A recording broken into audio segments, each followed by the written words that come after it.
it's such a beautiful example too that, well, just think about what has happened to him up to this point. No small thing. He sees this vision and he sees God the Father and Jesus Christ. Okay, you might say that's significant. And then he has these angelic experiences. You might say that's significant. Some might say that's fairly important.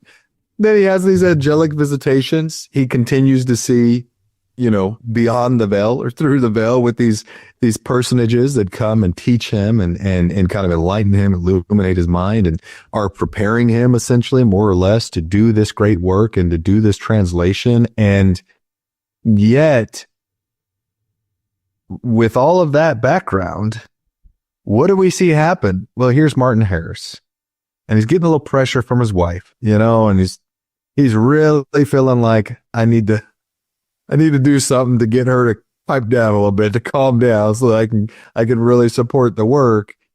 And yet, despite everything that Joseph has experienced and gone through, he still allows himself to go against direct, guidance, or you might even say commandment from the Lord.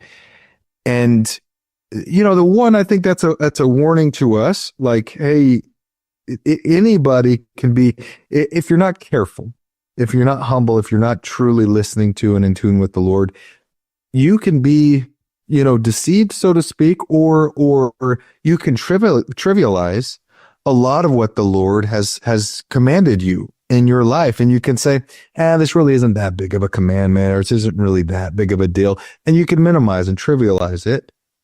And perhaps Joseph was doing that a little bit here, thinking it's probably okay. Martin's going to be careful with these manuscripts. Like, it's not that big of a deal. The story is they had to ask multiple times, and multiple times, obviously. No. And then he was like, fine, do what you want.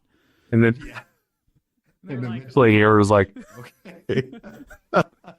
But it is fascinating that even somebody like him could be led astray by Martin, and then, yes, influence. That's right. And then you think about yourself, and it's like sometimes, like, okay, give yourself a little bit of grace. Most of us have not quite had all of those experiences.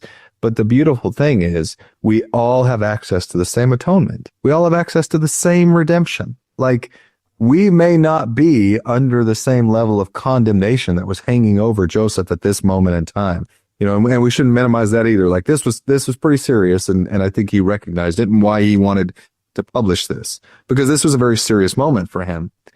That being said, though, the atonement and the plan of redemption is the same for all of God's children.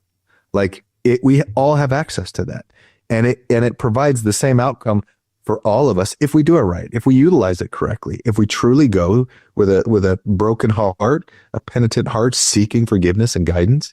Like, we all can be healed the exact same, regardless of what we have done. That's the message here. Like, that's the beauty here, is that the atonement and redemption is available regardless of what you may or may not have done. Thank you for watching. If you found this content spiritually enlightening, please like, comment, and subscribe. Like the gospel, these little things make all the difference, and it helps the algorithm push out better content for everyone to enjoy on YouTube.